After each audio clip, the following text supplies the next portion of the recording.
Welcome back, friend, and thank you for sitting down with me for the next few minutes. This is the Essay Desk, the daily writing classroom for the Civil Services Essay, and you are listening to episode 2. Today, we are going to spend our time with the kind of one line, bare, almost poetic topic that the Union Public Service Commission has begun to print in Section A. The kind of topic that arrives with no quotation marks, no attribution, and very little help. If you can learn to decode a sentence like that, you have done half the work the paper asks of you. So leave the notes aside for a moment and let us think out loud together. Here is the line on the board.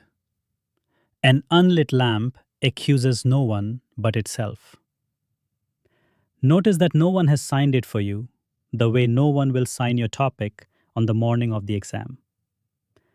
This is a Section A topic, what we call the abstract archetype, and it belongs to a recurring family of themes around courage, action, and inaction. Themes that the paper has asked in 2020, in 2022, and again in 2024.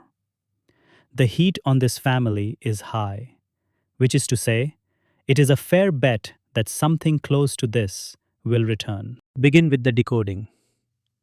A lamp is a small private thing, and the lamp here is each one of us, the citizen with a conscience and the means to act.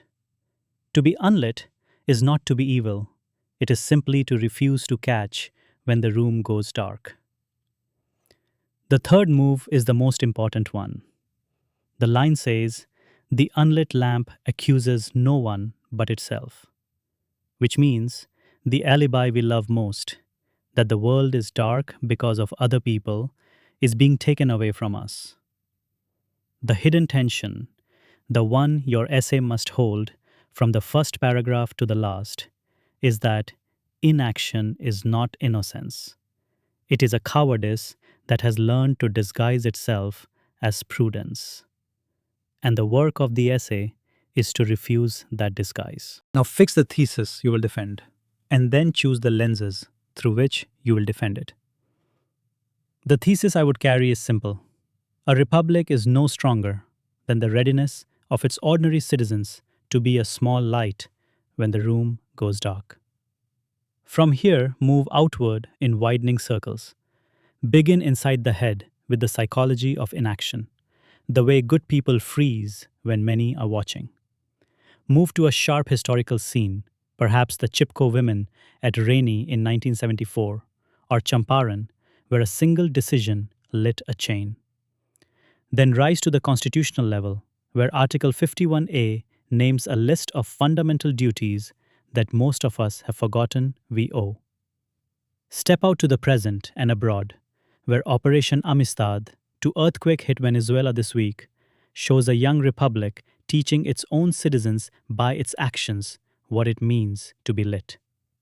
And before you close, give your reader the counter view honestly, because not every flame is virtuous, and the essay must say so. An essay scores on its anchors, but only if the anchors are interpreted, not displayed.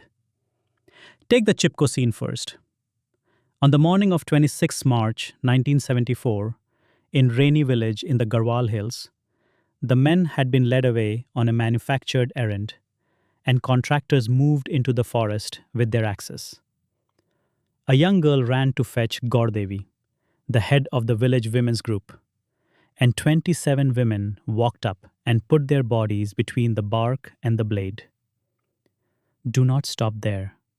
Tell your reader what the scene means, that the trees were saved because a few wicks caught, and that the same hills, untended, would have been a longer indictment of those who watched. That sentence of meaning is what lifts the anchor from anecdote to argument. Take a second anchor from the present. Just this week, India dispatched Operation Amistad to earthquake-hit Venezuela, with 2 heavy-lift aircraft, 41 personnel, and 2 Bhisham modular field hospitals, each capable of treating up to 200 patients. Show your reader that foreign policy at its best is moral practice on a larger scale. and you have turned a news clipping into a piece of philosophy. This is the highest value slide of today, so listen with both ears. The opening of this essay must not be a dictionary definition, and it must not begin with the tired openers that an examiner spots a paragraph away. Open instead on a concrete image, perhaps a lamp in the corner of a darkening room, full of oil, refusing to catch. Hold that picture for 2 or 3 lines. Then, in the second paragraph, let the thesis arrive.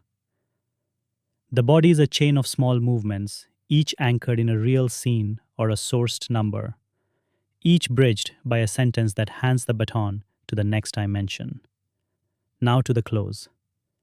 The conclusion of a top band essay does not summarize, it resolves. If you opened on the lamp, return to the lamp. Tell your reader that when the lamp burns, the room sees itself. And when the lamp refuses, no eloquence in the daylight can hide the dark that fell while it sulked in its corner. Let the last sentence linger. Here is one opening line you can adapt for any topic that asks you to take a side between courage and silence. A lamp in a corner is a quiet thing. It does not protest the darkness. It does not curse the wind. It simply waits, full of oil, while around it, the room loses its features. Notice that we have not yet mentioned the topic. We are letting an image earn the reader's attention first, so that when the abstract proposition lands a moment later, it has a picture to live in. That is the difference between a good opening and a forgettable one. Let me leave you with the spine of today's lesson. First, decode the metaphor and name the central tension before you write a word. Second, fix one clear thesis and hold it from the first paragraph to the last. Third, build 6 dimensions, moving from the inside of the head to the public square to the world abroad, with the counter view honestly engaged. Fourth, take 2 real anchors, one historical, one contemporary, and follow each with the sentence that says what it means. Fifth, open on a concrete image and close by returning to it. Do these 5 things, and your script will read like an essay, not a list. That is our classroom for today. The civil services preparation is a long road, and the days when you feel slow are not wasted days. They are the days the craft is quietly forming. Keep your wick patient, keep your oil full, and we will meet here again tomorrow. If you would like the full brief with 2 complete model essays and the examiner's margin commentary, write to us at team@upscdesk.com or leave your email in the comments. Good night and write well.